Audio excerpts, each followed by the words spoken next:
Hi girlies, so for today's video I wanted to share my birth story with you girls. I'm not really sure if you care or not but for me it's a good memory, and then I think there's just some things that I didn't know or I wish I knew more of, so I wanted to share this so maybe it helps some future moms out there. And the ladies who are already moms, let me know if you can relate. Let me know your birth story. I like hearing different stories. It's crazy, they're all so different. Every person's like journey is going to be different, but I feel like if we share them more often, like things will be, it won't be a surprise anymore, you know. We'll know what to expect a little bit better. So yeah, so I'm gonna get into it. I have some notes over here, that's why I'm looking back and forth.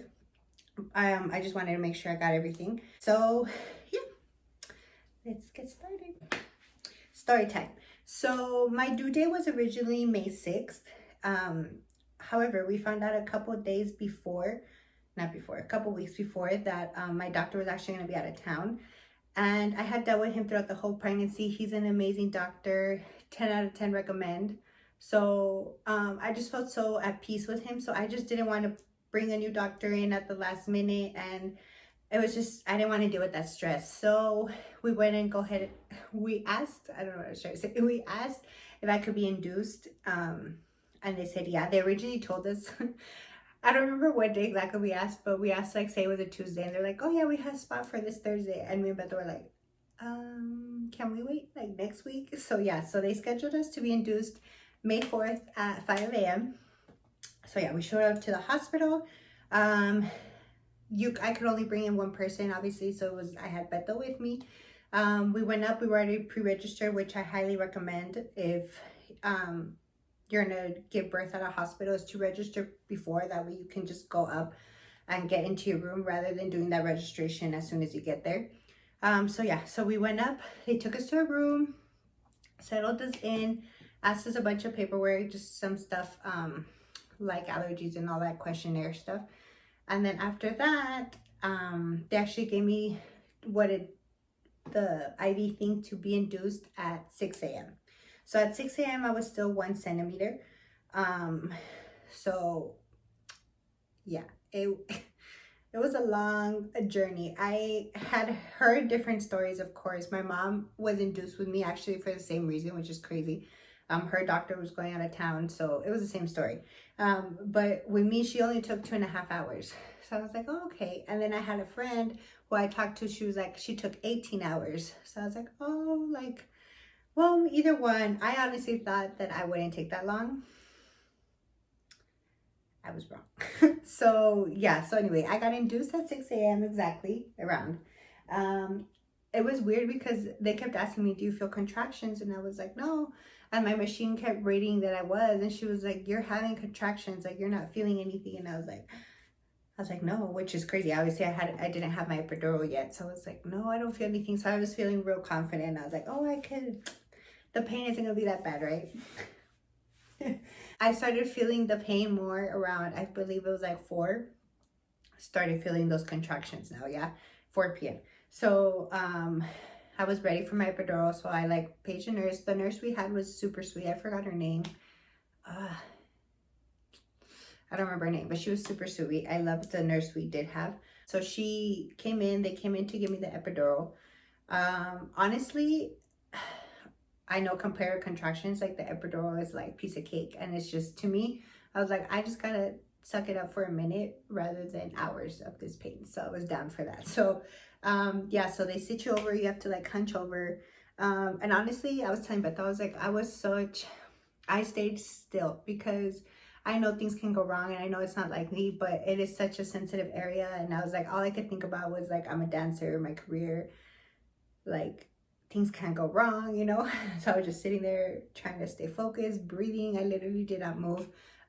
It didn't hurt. Like, I mean, obviously it's uncomfortable, but it's nothing crazy. And yeah, so they put the epidural, they laid me back down. He had checked me prior to this, and I was still, I believe, at like 2 centimeters. So they were like, you still got ways to go. After the epidural, I slept hours, which thankfully, because I just couldn't rest. Like the first half of the day I was really anxious, I think, and then as the contractions started coming, like I was just obviously in pain and just so uncomfortable. So I hadn't really slept. And then the night before, I was just too anxious. I probably slept like 2 hours, and it was just like, so I was running low on sleep. So yeah, it was a good thing. I was able to sleep through the night. The next morning, the doctor came in around 8 a.m. He checked me, and I was still, I believe, what was I? I was 4 centimeters dilated, and it was just like, maybe even 3, I think. It was moving so slow, and I was getting real impatient after this point because it had been a full day of just being there, nothing happening really, of me starving. Yeah, it was a little tough. All you can have is ice chips. And I mean, at that moment, those ice chips were delicious and it helped, but I was starving. I just needed like something, you know? I think it was at noon is when I was 5 centimeters finally, which is like where they, I think, consider more active labor. So I was like getting closer to it, you know? At 1 p.m. I started feeling a lot of pain, like so uncomfortable. And I mean, I had the epidural, so I was like, why am I feeling it? Is it wearing off or whatever? So they come and check me. My epidural, like IV thing or whatever they put in the back, had disconnected from like the injection or whatever. So obviously, like when I would hit the epidural thing, like nothing was coming in me. So I was like, well, no wonder. But what sucked was that I had to get it redone again because it just wasn't sanitary to put it back in. So they had to redo it. And that second time was definitely way more painful because my contractions were already at a higher rate. And I was like extra tired, extra nauseous. So like, oh, that second epidural, I suffered. But it was nice because the one who did it used to be a friend. I used to dance with him when we were like 5 years old in Folklorico. And our family are just friends from a long time. So it was actually nice just to at least have him there and be the one who was giving me that second epidural. It just made me feel a little bit better. But it still sucked. And he was like, I have never seen this. This has never happened. And I was like, of course, you know, because it's me. Of course it would happen to me. But yeah, so I was like, again, I was like, oh, well, Nemo, put the epidural in. Feeling way better after, like, literally that is like miracle. It's like as soon as they put it, like 10 minutes pass and like, but the sensation is really weird on my leg, like my left leg. I remember it felt like rubber when I would touch it, like they were numb. But the way it felt would like trip me out because it literally felt like rubber. I was like, is this normal? So at 4:45, the doctor came back in, came to check me again. And he said, we should be ready to push in around 45 minutes. So I was so excited. I got like, oh, finally, you know, some sense of like relief because it really felt like never ending. Like at that point, I was already at 20 hours of labor of being there. So it felt like, no, I was already there. It was already a full day. It was like 28 hours at that point, or 30. So it was like already, it was just too much going on. So 5:30 passes by, 6, and we're just kind of like, okay, like what's happening? The nurse comes in, then lets us know that he got pulled into emergency C-section. And we're like, okay, like, I mean, we totally understand, right? But what was hard in that situation was because they had told us like what time we were gonna get close to push. I stopped pushing my epidural because I didn't want to be super numb where you can't push, where they need to use that vacuum thing. I didn't want the vacuum thing. So I was like, I still want to have some like energy, some force in me to be able to push. So I hadn't been pushing my little epidural thing. So the pains were coming. And the longer I waited for him, obviously they got stronger, but I didn't want to push it because I was like, he's gonna come in. I swear, I was like, as soon as I push it, he's gonna come in and then I would be all numb. So I was trying to time when to push it just so I wouldn't be numb. But yeah, so anyway, that's at 5:30. We're waiting till 6:30. I'm in so much pain. Comes by maybe like 7. We call the nurses, and Beto's like pissed at this point because he's like, we need a doctor in here because I was hurting. And they kept telling me like, oh, he's gonna be here in like 30 minutes. And so I kept like not pushing the epidural, waiting for him, and he just wasn't coming. I believe like at 7, the nurse comes in and is like, he got pulled into another surgery, like a miscarriage, I believe it was.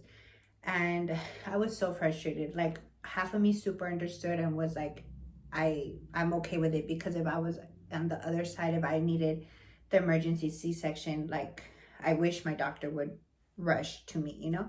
So I understood, but at that point I was mad more at the nurses, I feel, because I was like, just tell me the truth. Like, tell me it's gonna be 2 hours and I'll be fine, but don't tell me like 10 more minutes, 30 more minutes, you know, because it was driving me crazy.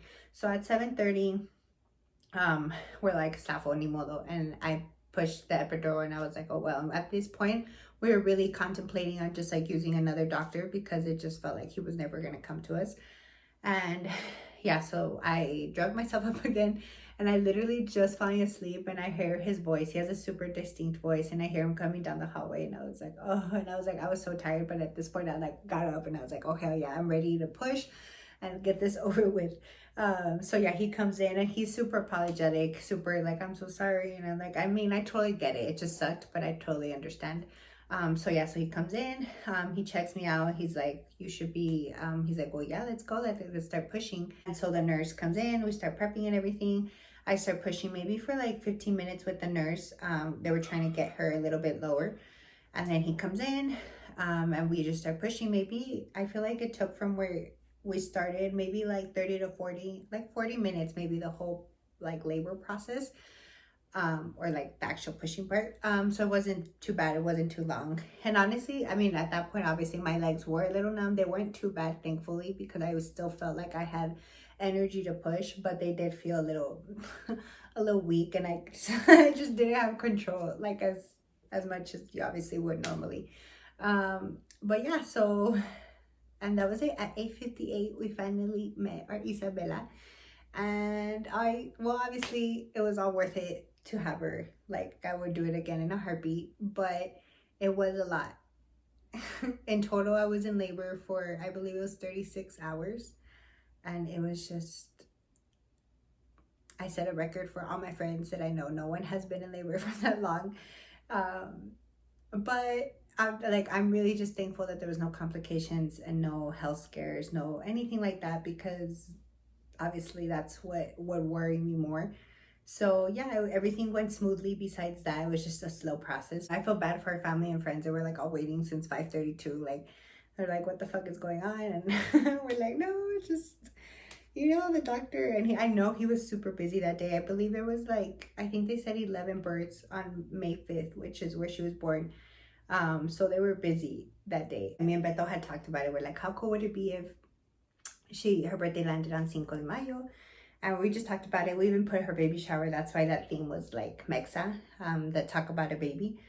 And yeah, and we just knew it. I knew she would be born May 5th. When they told us May 4th for the due date, I was like, oh, we were so close. But little did we know, we were right. And yeah, that was my birth story. I hoped I was able to help you girls in any way, some way. I want to do another video, I guess, separately on postpartum, on motherhood, and how it's been. But it's been amazing. I lack so much sleep, but I'm loving every part of it and just embracing it and just enjoying her while she's so little, because I know they don't stay that little for long. And yeah, I'm sorry my energy is a little low. I'm a little tired, but I really wanted to get this video out because then I never do it. And she's in nap time right now, so if I was a little low too, I feel like that's why I'm like scared to wake her up. I will be doing a postpartum weight loss one a little later down in the road once I give myself a little bit more time, maybe like at 6 weeks. And yeah, keep a lookout for that one, and I'll see you guys next time. Bye.